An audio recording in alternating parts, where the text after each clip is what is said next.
রাধা রানী ছিল গোবিন্দ বদন দর্শন করে নয়নে নয়নে মিলন হলো Hari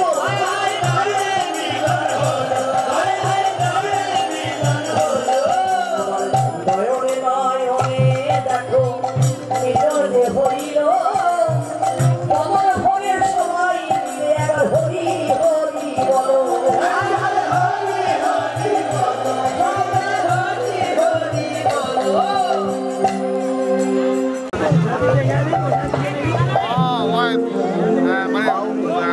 lagi.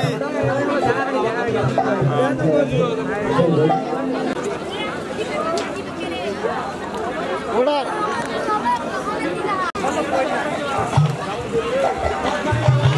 Aja ini jadi double dulu.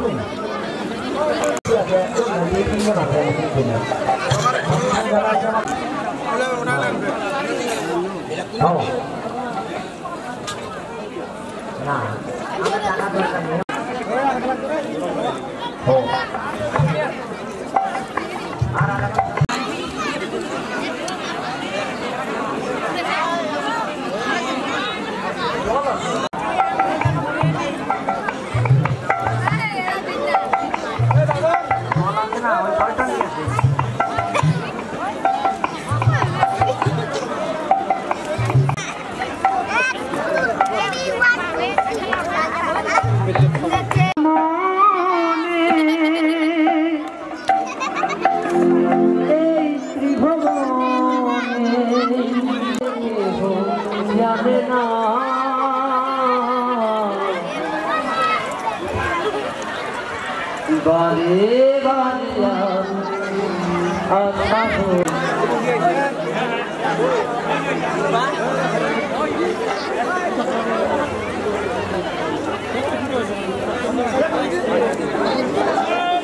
Krishna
সকলের চরণ আগে ক্ষমা চেয়ে নেব। সময় ছিল বেলা 2টার সময়, কিন্তু অতিবাহিত হয়ে গেছে। এখন 4:30 বাজে, 5টা বাজতে গেছে। কেননা আজকে এত কুয়াশা পড়েছে, সেটা বলার ভাষা নয়। আমি ছিলাম ঢাকা মানিকগঞ্জে, রাত 10টা আসন আমার শেষ হয়ে গেছে। 11টায় রওনা দিয়েছি, আমাদের খাওয়া দাওয়ার কারণে হয়নি। যমুনা পার হয়ে এত জামে পড়েছি, কি করবো, নাটোর ঘুরে জয়পুরহাট ঘুরে এসেছি, তারপরও ধরতে পারলাম না।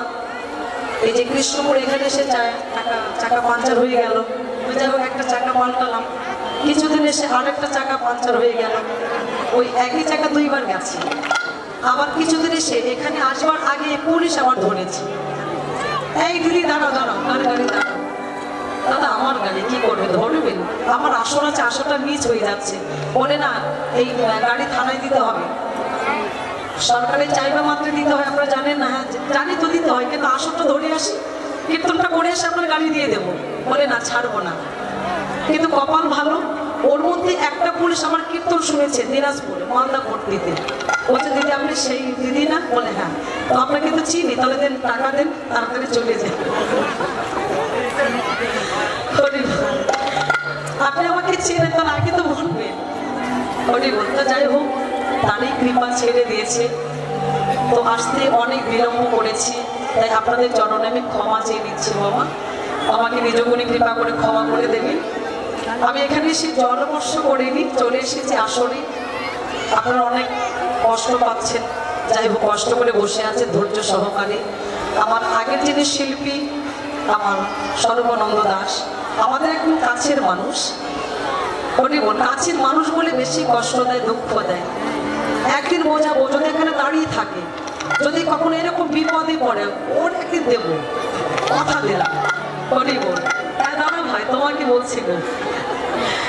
হ্যাঁ, আমাকে ভালোবাসে ছোট বোনের মতো, আমার শাসনও করে। যাই হোক, এটা মিস হয়ে গেছে, ওনারও রাগ হয়ে গেছে। কতক্ষণ একটা কীর্তন করবে, তাই একটা তো মানুষের ধৈর্য আছে, তাই না? তো ধৈর্যের বাইরে চলে গেছে। তো যাই হোক, এর জন্য আমি 4 ঘন্টা থেকে 4.5 ঘন্টা কীর্তন গাইব। সূর্য পূজা পালা অতিবাহিত হয়ে গেছে, আমি ওটা গাইব না। এখন এসেছি উত্তরাগস্ট, আমি এই লীলাটা গাইতে চাইছি। কেননা ওই সময়টা চলে গেছে বাবা, সূর্য অস্তে চলে যাচ্ছে, ওই লীলাটা গাওয়াটা ঠিক হবে না। তাহলে কি উত্তরাগস্ট গাইব বাবা? হ্যাঁ, কমিটি বলেছে, দাদা ভাই বলেছে যে সূর্য পূজা গাওয়ার দরকার নাই, যেহেতু সূর্য চলে গেছে অস্তে। যাই হোক, আমার শাড়িটা পাওয়া হলো না। সূর্য পূজা একটা শাড়ি পেতাম, সেটা পাওয়া হলো না। আচ্ছা যাই হোক, আমি উত্তরাগস্ট গাইব, তবে রাশি ওটা আশা করা যে আমাকে দিয়ে দেবে। তবে আমার দাদা ভাই শাড়ির বদলে 500 টাকা দান করেছেন, একটা মালা দিয়েছেন। আশীর্বাদ করি ভক্ত যে আমাকে দান করেছে ফুলের মালা, ভগবান নিজগুলি কৃপা করে তার সুন্দর জীবনটা যেন ফুলের মতো সাজিয়ে দেয়। যে অর্থ আমাকে দান করেছি, ভগবানের শ্রীপাদ পর্যন্ত সেই অর্থ সেবায় লেগে যায়নি। তাই গরু হরি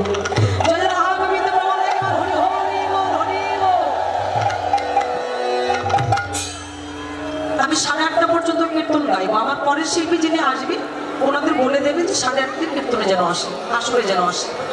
জয় রাধা। 4.5 ঘন্টা, 4টা থেকে 8টা, আধা ঘন্টা বেশি গাইব। যেহেতু আমি মিস করেছি, কষ্ট দিয়েছি, আধা ঘন্টা বেশি গাইব। কিছু হবে না, ভক্তের কৃপা হলে সব কিছু হয়ে যাবে, আপনাদের কৃপা। যাই হোক, গণিতে গহিত অনেক কিছু ভুল হয়ে আসবে, নিজগুণে কৃপা করে শতকরা ভুল ত্রুটি ক্ষমা মার্জনা করিবে। হরি বল।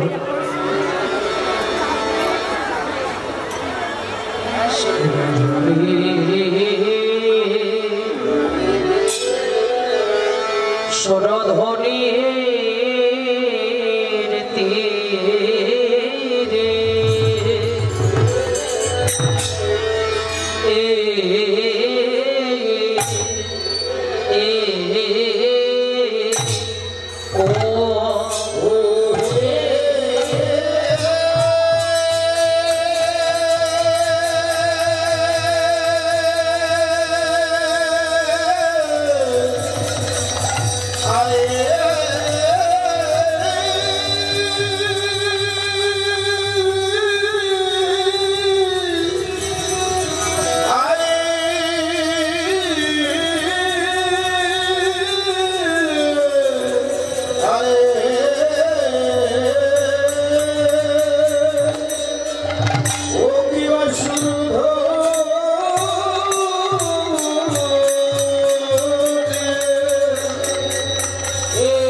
দেখো আমার গোনা আজ সহচর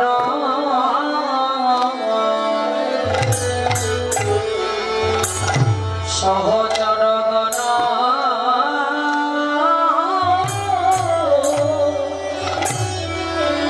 অগগণ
যেখানে দাঁড়িয়ে আছে পঞ্চপ্রভু প্রত্যেকের ঘরে ঘরে আছে বাবা সেই বিগ্রহটা আমরা সবাই পূজা করি শ্রী চৈতন্য নিত্যানন্দ শ্রীবাস অদ্বৈত গদাধর সকল জীবকে ডেকে বলে হে জীব আর মায়ার বালিশ মাথায় দিয়ে ঘুমিয়ে থেকো না একবার হরিবল হরিবল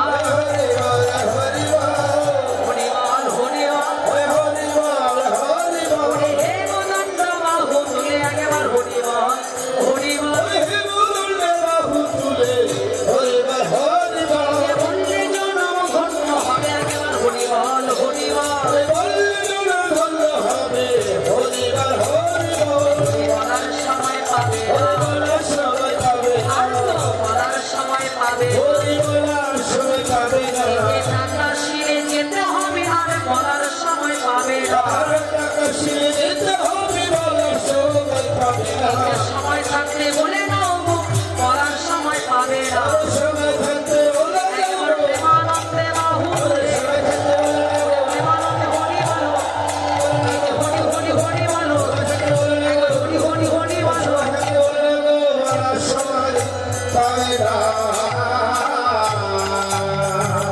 যিনি আমার সখী মায়ে Thank you.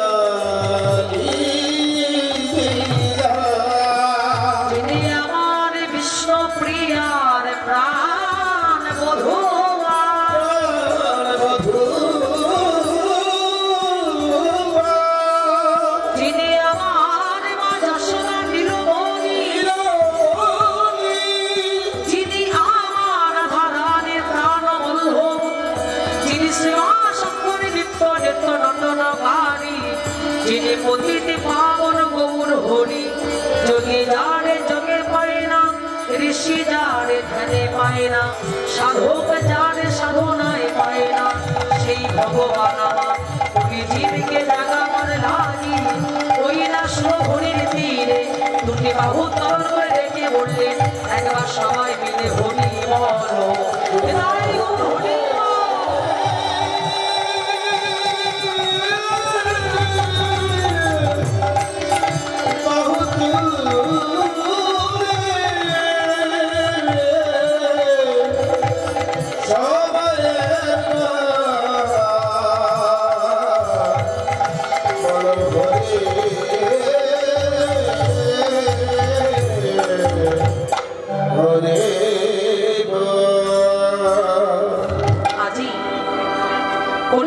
ভগবান যিনি আমার সচিবায়ীর দুলালিয়া বিষ্ণুপ্রিয়া প্রাণ বধুয়া যিনি রাধারানী প্রাণবল্লভ যিনি মা যশোদা নীলমণি যিনি শ্রীবাস অঙ্গনে নিত্য নিত্য নটনকারী পতিতে পাবন গৌর হরি আজ সেই ভগবান যিনি গোপীজনার বল্লভ রসের নাটুয়া যোগী যারে যোগে পায় না ঋষি যারে ধ্যানে পায় না সাধক যারে সাধনায় পায় না সেই ভগবান এত জায়গা থাকতে প্রভু নাম করছে সুরধ্বনির তীরে। এটা আমি বলছি না, পদে বলেছি। রাধামোহন দাস ওইদিকে লক্ষ্য করে গৌরূপে নয়নের তিনি প্রথম রচনা করলেন কি সুরধ্বনির তীরে আজ গৌর কিশোর সহচর গণ মিলে আনন্দে বিভোর। সুরধ্বনির তীরে আজ গৌর কিশোর, কিশোর মানে কি বালক। আজকে গৌরী ভাবটা কেমন বালকের ভাব। আজকে বালকের ভাবে অগণিত ভক্তগণ সঙ্গে করে ওই সুরধ্বনির তীরে হরি নামে ধ্বনি করছেন বাবা। না সুরধ্বনির তীর কোথায়? যাহা আছে বিশ্ব ব্রহ্মাণ্ডে তাহা আছে আমার দেহ ভাণ্ডে। এখানে দাঁড়িয়ে আছে গঙ্গা যমুনা সরস্বতী। এই ত্রিবেণী ঘাটে মহাজন ব্যক্তি কারা? এরা পিঙ্গলা শর্মা, ব্রহ্মা বিষ্ণু শিব। সঙ্গে কারা? না বহিরঙ্গ ভক্তগণ সঙ্গে করে প্রভু আমার করে হরিনাম সংকীর্তন, আর অন্তরঙ্গ ভক্ত নিয়ে করে প্রভু আমার প্রেম রস আস্বাদন। এখানে বহিরঙ্গ ভক্তগণ আছে, অন্তরঙ্গ ভক্তগণ আছে। না বহিরঙ্গ ভক্ত 5 জন, শ্রী চৈতন্য নিত্যানন্দ শ্রীবাস অদ্বৈত গদাধর। আর অন্তরঙ্গ ভক্ত ছিলেন 3.5 জন, রায় রামানন্দ, শিক্ষিমাথি, সর্বদামোদর, মাধবী দেশী। তাহলে এই যে 3.5 ভক্ত, এই 3.5 ভক্ত নিয়ে গোড়া আমার প্রেম রসে ভেসে যাচ্ছে। ওই সুরধ্বনির তীরে প্রভু নাম করছেন। কালো ছিল ভগবান সাদা হয়ে গেল। ব্রজলীলায় এই যে কৃষ্ণ কালো ছিল না, আর কি ভগবান কালো আছে বাবা? ভগবান একেবারে সাদা হয়ে গেছে। হরি বল। ব্রজলীলায় কৃষ্ণ বাঁকা ছিল, 3টি বাঁকা, 3টি জায়গা বাঁকা ছিল। এই 3টি জায়গা বাঁকা কেন হয়েছে তার একটি কারণ আছে। সেই দিন বাঁকা হয়েছিল কোন দিন? যেদিন ভগবান শ্রী গোবিন্দ বিরজার কুঞ্জে কুঞ্জ বিলাস করতে গিয়েছিল। আর ওই 3টি স্থানে 3টি বস্তু লুকিয়ে আছে, সত রজ তম। তো ভগবান বাঁকা ছিল না, আর বাঁকা নাই গো, ভগবান একেবারে সোজা হয়ে গেছে। কি বাবা বাঁকা আছে? বাঁকা নাই, ভগবান সোজা হয়ে গেছে। গোয়ালা ছিল, গোয়ালা কাদের বলে বাবা? যারা হাড়িকুড়ি বানায়, যারা হাড়িকুড়ি তৈরি করে তারা তো পাল বসায়। আপনাদের এলাকায় বলছে গোয়ালা নাই, ও গোয়াল আছে। ওই গোয়ালা কারা কারা একটা হাত তুলবে, নেতাই গৌর হরি বল। 1 জন, আর কেউ নাই, সবই মাত্র 1 জনই আছে। এই যে ঘোষ নাই, ঘোষ হাত তুলছেন না যে, হরি বল। ও এদিকে কম আছে তাই তো? আচ্ছা, মহাজন বললেন ওই ঘোষ নাকি 80 বছর না হলে নাকি সাবালক হয় না। হরি বল। এটা কানে শুনেছি না, ঘোষের 80 বছর না হলে সাবালক হয় না। যেমন আমার ওই যে দাদা হাত তুলেছে, ওনার চেহারাটা দেখো তো, কত বছর মনে হবে ওনার বয়স? 12 কি 13? খুব ভালো, আরো কমই মনে হয়। ওর মা বলে আরো কম, তুমি একটু বেশি বলেছ। 12কে 13 নয়, মা বলছে আরো কম। কেননা ঘোষের এত ছানা মাখন খায় বাবা, ওদের চেহারাটা দেখলে না বোঝা যায় না। হরি বল। তাই গোয়ালা ছিল ব্রাহ্মণ হয়ে গেল। গোয়ালা কাদের বলে? ভগবান এসেছিলেন কার ঘরে? গোয়ালার ঘরে। আর সেই গোয়ালাকে নন্দ ঘোষ। একটা গাভী থেকে দুধ বাহির হয়, আর দুধটা জ্বালালে কি হয় বাবা? মাখন হয়। তাহলে সরটা কোথায় গেল? সর হলো না মাখন হয়ে গেল? আগে হলো সর, এবার সরকে মন্থন বলে কি হবে? মাখন হবে। আর মাখনটা জ্বালালে হবে ঘি। তবে সবার হয় না বাবা, কোটিতে কোটি। সবার হতে জানে না, সবাই করতে পারে না। তাই গোয়ালা ছিল ব্রাহ্মণ হয়ে গেল। সর্ব জাতির ঊর্ধ্বে হচ্ছে ব্রাহ্মণ জাতি। তবে এখানে ভাববেন না যে আমরা সবাই ব্রাহ্মণ, আমরা তাহলে ভগবানকে পেয়ে যাব না। তুমি ব্রাহ্মণ হতে পারছে না, তার হস্ত ধরে নয় জন ধরে কেঁদে বলছে তুমি একবার হরি বল। হরি হব জীবের সবাইকে হরি নাম দিলে, যে হরি বলতে চাইল না তাকে হরি বলে ছাড়লো। হরি জীবের ভগবান, সবাইকে নাম দিলি। কিন্তু একজনকে প্রভু বাকি রেখেছিলেন বাবা। প্রভু তাকে হরি নাম দিল না গো। সে কি? নিত্যানন্দ প্রভু নিমাইকে প্রশ্ন করেছিল, নিমাই হরি হব জীবের সবাইকে তুমি হরি বলিয়ালে, তুমি একজনকে বাকি রেখেছো, তুমি কি তাকে নাম দেবে না? নিমাই ওইদিকে বলেছিল, দাদা তার একটি কারণ আছে। আমি সবাইকে হরি নাম দিতে পারবো, আমি একজনকে নাম দিতে পারবো না। কেন জানো? তার কারণটা কি জানো? সে আর কেউ নয়, তুমি যার কথা বলছো সে হচ্ছে আমার সচি মাতা। যে ভগবানকে সন্তান রূপে পেয়েছিল বাবা, আজ ভগবান তাকে কেন নাম দিল না বাবা? ভগবান বললেন, দাদা এই জগতের মাঝে সব অপরাধের ক্ষমা হয়ে যায়। যদি কোনো ভক্ত বৈষ্ণব চরণ অপরাধ করে, যদি কোনো ভক্ত সেই মহা বৈষ্ণবের চরণ অপরাধ করে, ভক্তের চরণ অপরাধ করে, সেই অপরাধের কখনো ক্ষমা হয় না। দাদা এবার চেয়ে দেখো, মা হলে কি হবে গো? সে আমার মা হলে কি হবে?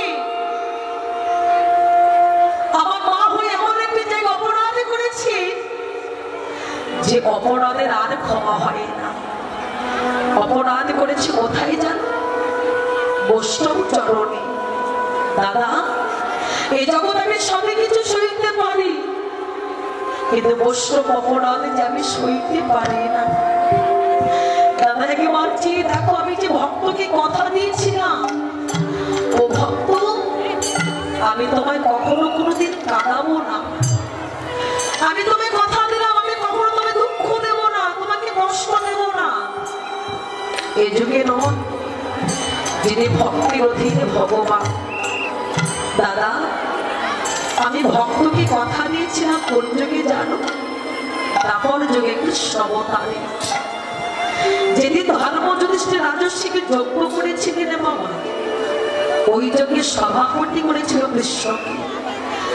ধর্ম যুধিষ্ঠির কৃষ্ণকে ডেকে বলেছিল, কৃষ্ণ আমি যে যজ্ঞ করব, এই যজ্ঞে দাঁড়ি ভারগুলো কাকে কাকে দেওয়া যেতে পারে বলতে পারো? কৃষ্ণ বলেছিল, দাদা ভাবছো কেন? এই যজ্ঞের সভাপতি করেছ আমায়, এই যজ্ঞের কেশিয়ারি ভারটা তুমি দাদা দুর্যোধনকে দিয়ে দাও। এই যেমন আমার কমিটি দাদারা যজ্ঞ করছেন বাবা, এক একটা পদে কিন্তু এক একজন আছে।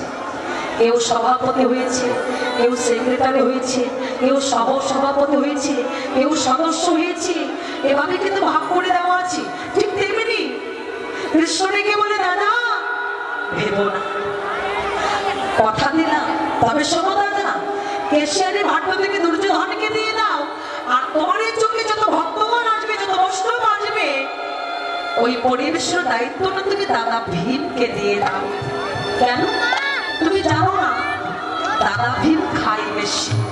সত্যি তো বাবা, যে খাই বেশি, যে পেটু, তাকে যদি পরিবেশের দায়িত্বটা দেওয়া হয়, দেখবে পরিবেশন করতে করতে একসময় তার ক্ষুধাটা হারিয়ে যাবে।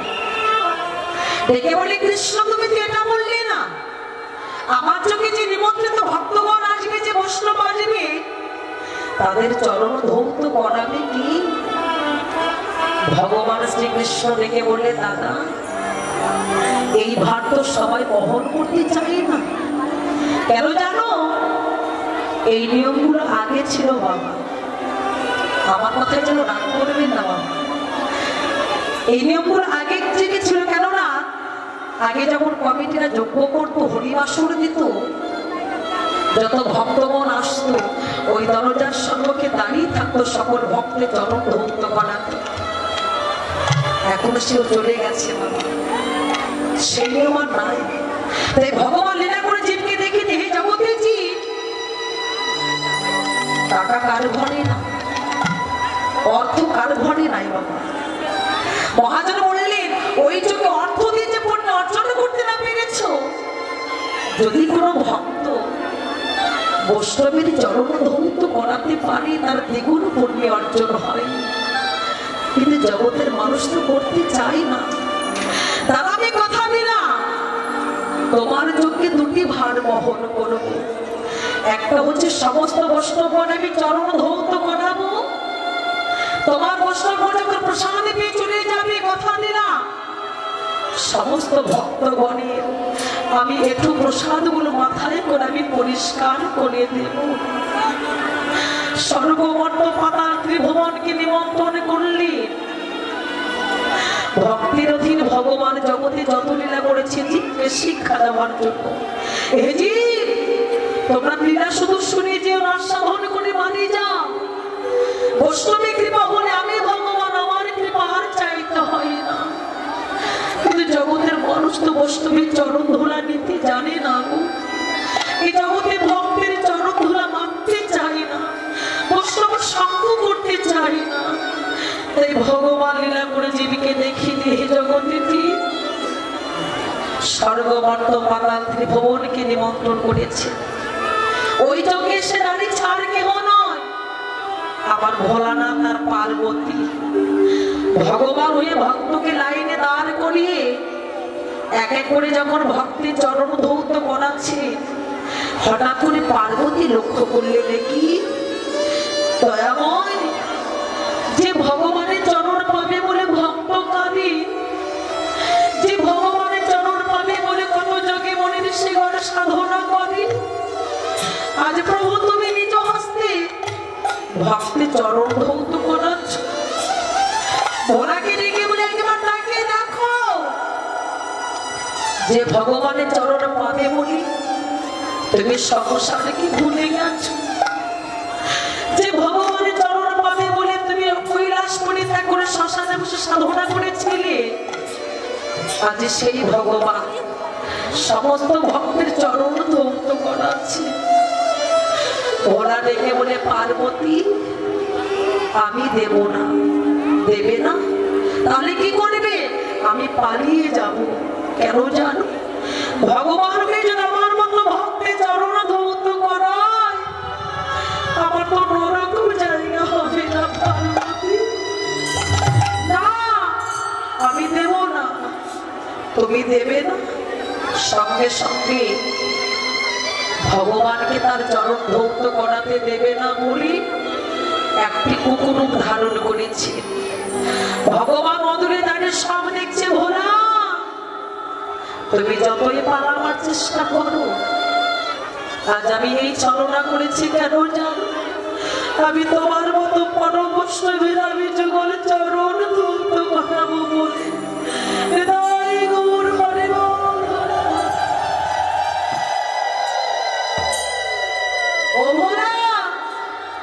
তুমি যতই পালাবার চেষ্টা করো, আমি ভগবান তোমায় পালাতে দেব না। কেন জানো? এই জগতে সকল ভক্তগণ আমাকে ভালোবাসে। তোমার মতো পরম ভক্ত জগতে আমি আর পাবো না ভোলা। তাই আমি আজই ছলনা করেছি। আমি তোমার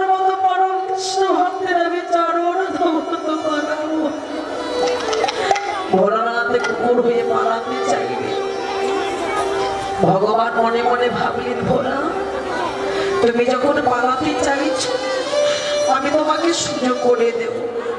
ভগবান চরণ দোকান একটু ফাঁকা করে দিয়েছিল মা। যখনই ফাঁকা করে দিয়েছি ভোলানাথ কুকুর হয়ে চরণের মাঝখানে পালাতে চাইলো, আর যখনই পালাতে চাইলো ভগবান চরণে তাকে চেপে ধরলেন। ভগবান বললেন, ভোলা তুমি দাঁড়াও, আমি সমস্ত ভক্তের চরণ ধৌত করাই, আমি পরে তোমার চরণ ধৌত করাবো। ভগবান ধীরে ধীরে সমস্ত ভক্তগণের চরণ ধোয়া যখন হয়ে গেল, ভগবানকে দাঁড়ালেন আমার ভোলার কাছে।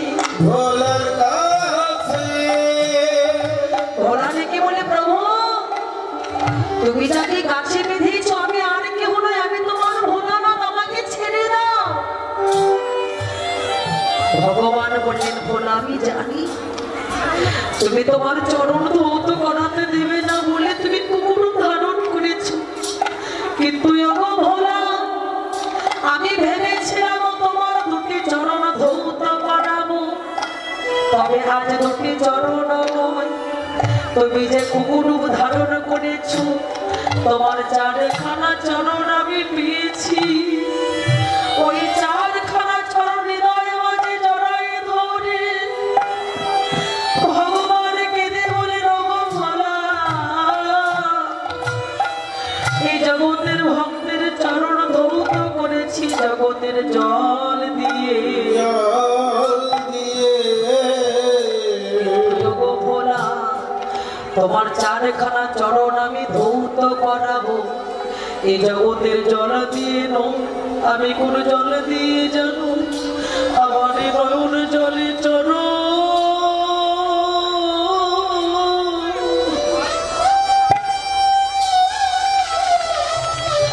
তোমার চরণ আমি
চরণ ধোয়া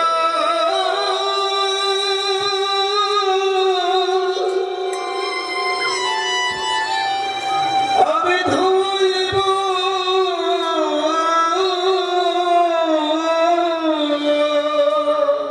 আমার তাপিত পরা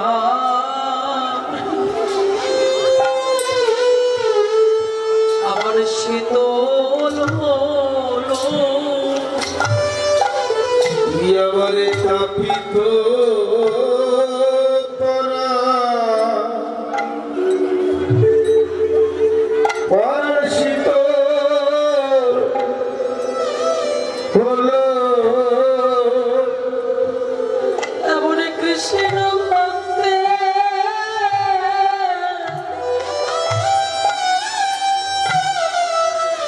চরণ আমার হৃদয়ে ধরে আমার তাপিত করা আজ আমার শীতল হলো এমন কৃষ্ণ ভক্তিতে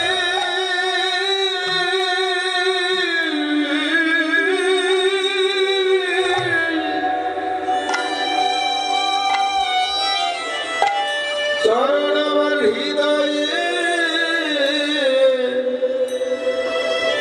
ধরে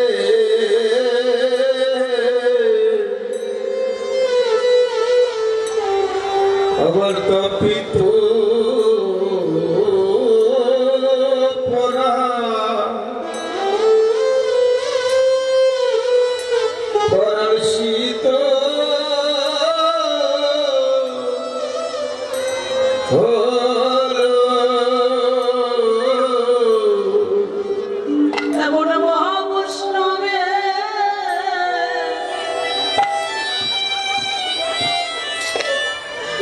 চরণ আমার হৃদয়ে ধরে আমার স্মিত পরা পরশিত হলো বলো তোমার মতো ভক্ত আমি আর কোথায় পাবো আমি তোমার মতো ভক্ত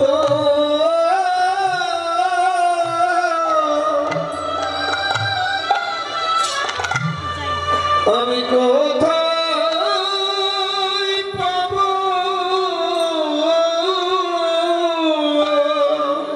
একেবারে বলো বলো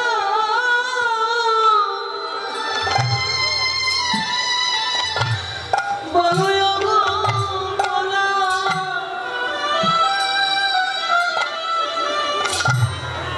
বলো তোমার মতো ভক্ত আমি জগতে কোথায় পাবো একবার বলো বলো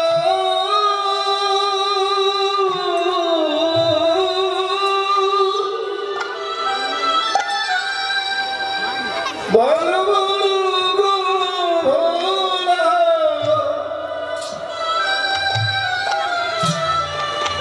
আমি তোমার